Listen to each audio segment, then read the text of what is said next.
Honorable Asamblea,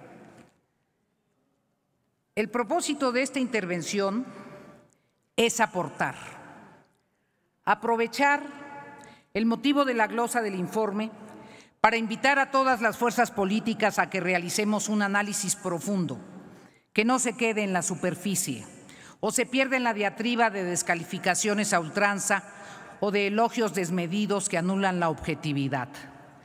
Parto de suponer buena fe en los protagonistas de la época actual en nuestro país. Tal vez esa hipótesis sea inocente, pero si no la tuviera no tendría cómo dedicarme a la política.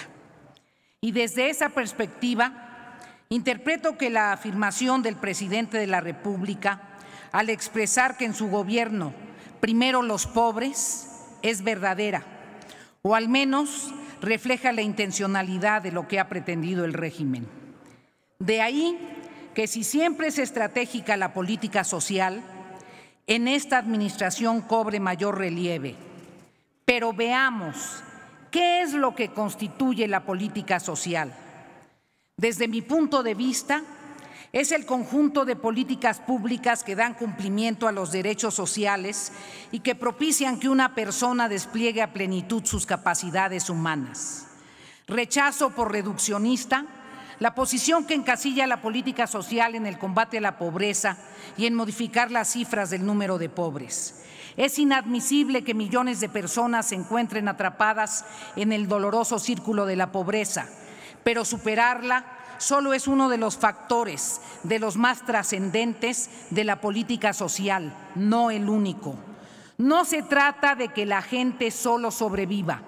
Se trata de generar las condiciones para que todas las personas alcancen una existencia digna, combinando los factores de política económica, política social, vigencia del Estado de Derecho y pleno desenvolvimiento de las libertades democráticas.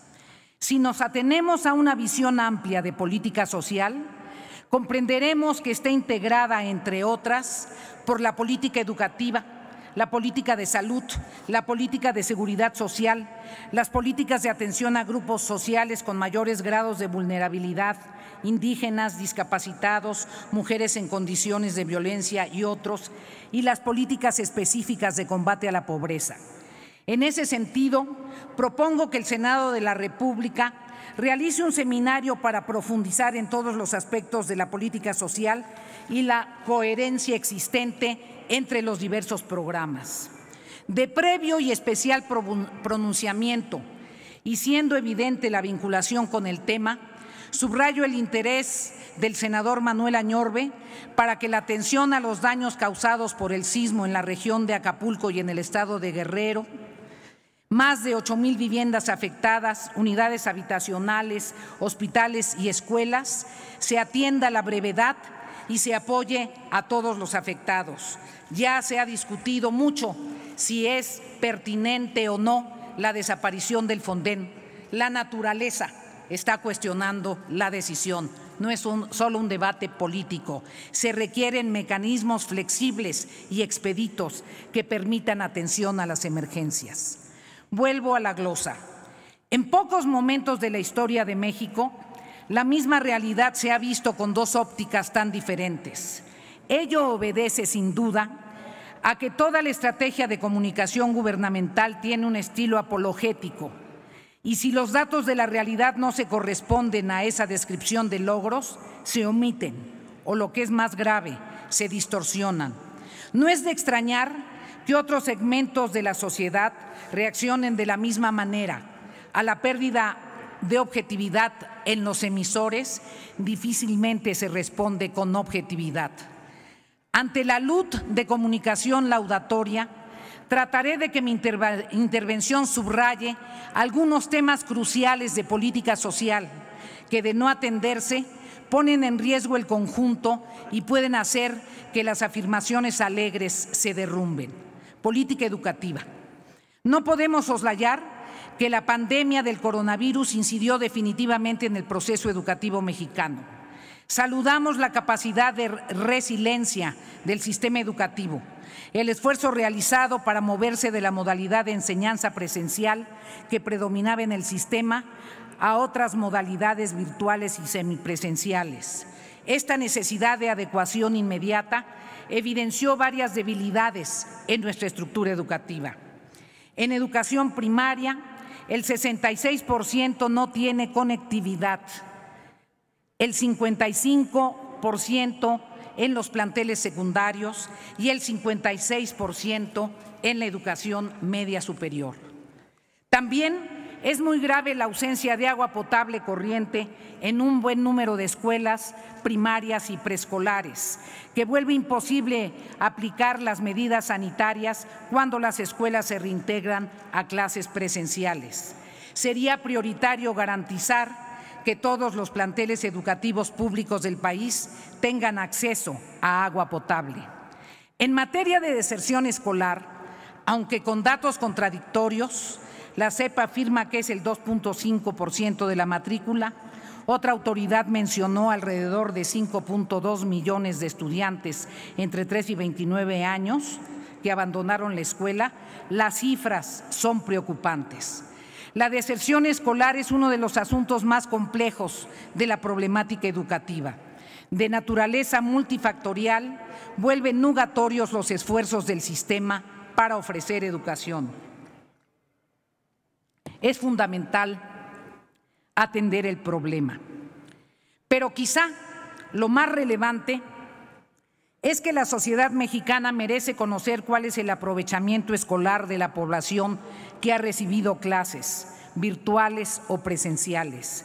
No es lo mismo asistir a tomar clases que aprender en las clases. Por la pandemia y porque inexplicablemente los procesos de calificación del aprovechamiento quedaron atrapados en un debate ideológico, no conocemos cómo va el grado de aprendizaje de niños y adolescentes. Demandamos la información.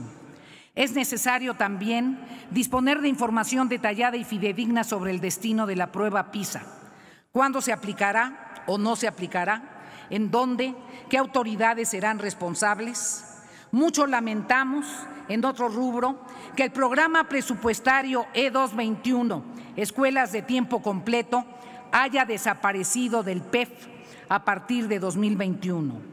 Es indispensable que reconsideren este programa. Aquí se comprometió el secretario de Educación a que continuaría y ha sido uno de los instrumentos más completos de la política social del sector educativo. También lamentamos que se maneje tan restringidamente la información sobre los criterios para modificar los contenidos de los libros de texto gratuitos. Los libros de texto son patrimonio de la población mexicana en general. Es inadmisible que se pretenda manejar su revisión y reestructura sin las consultas y apertura que deben distinguir a un Estado democrático. Exigimos información y participación en el proceso. Los servicios educativos constituyen la columna vertebral de una política social que verdaderamente transforma a la sociedad. Si queremos ciudadanos autosuficientes, empleables, creativos y con una visión crítica del mundo, apoyarles para que accedan a una buena educación es la clave. La política de salud. Sería innecesario y redundante expresar nuestra insatisfacción por el tratamiento en la primera etapa del COVID. Lo denunciamos en la tribuna insistentemente, como también apreciamos los avances en el esfuerzo de vacunación y demandamos que sea de cobertura total. Pero la angustia por el COVID y su debida atención no debe evitar la valoración del sistema de salud en su conjunto. Es crucial revisar qué ha pasado con la institucionalización del INSABI. ¿Por qué tienen esa crisis brutal en la adquisición de medicamentos? No se trata de negar, de tapar el sol con un dedo. El tema del suministro insuficiente y oportuno de medicamentos está afectando a todo el sistema público de salud y, desde luego, a miles de enfermos en nuestro país. Hay que actuar para resolverlo. No es un debate político partidario, es un tema que como conjunto del Estado mexicano tenemos que resolver. En materia de seguridad social, es esencial comprender que la política de seguridad social es el soporte verdadero para una política de desarrollo social contemporánea. que se corresponda a los factores de evolución de la economía. Será necesario encontrar la manera de capitalizar las pensiones. El monto de las pensiones para los jubilados es irrisorio y rechazamos categóricamente que se coticen en UMAS. Entendiendo que forma parte de un problema estructural, sostengo que es imposible seguir evadiendo ese problema. Las pensiones en el mundo laboral industrial, las pensiones en el sector público y las pensiones en el mundo magisterial, particularmente el de las universidades, son un asunto de la mayor importancia y una bomba de tiempo que, si no se atiende a profundidad, con una visión de justicia y de reconocimiento al esfuerzo de los trabajadores, puede derivar en un gravísimo problema. Las políticas de apoyo focalizado. Prácticamente, compañeras y compañeros senadores, el 80% del debate en esta glosa de la política social se ha concentrado en los programas de transferencias directas y en el papel de la Secretaría de Bienestar. Los programas de transferencias directas son de larga data. Surgieron de una recomendación del Banco Mundial con la tesis de romper el círculo vicioso de la pobreza. Se han aplicado desde hace varios años en nuestro país.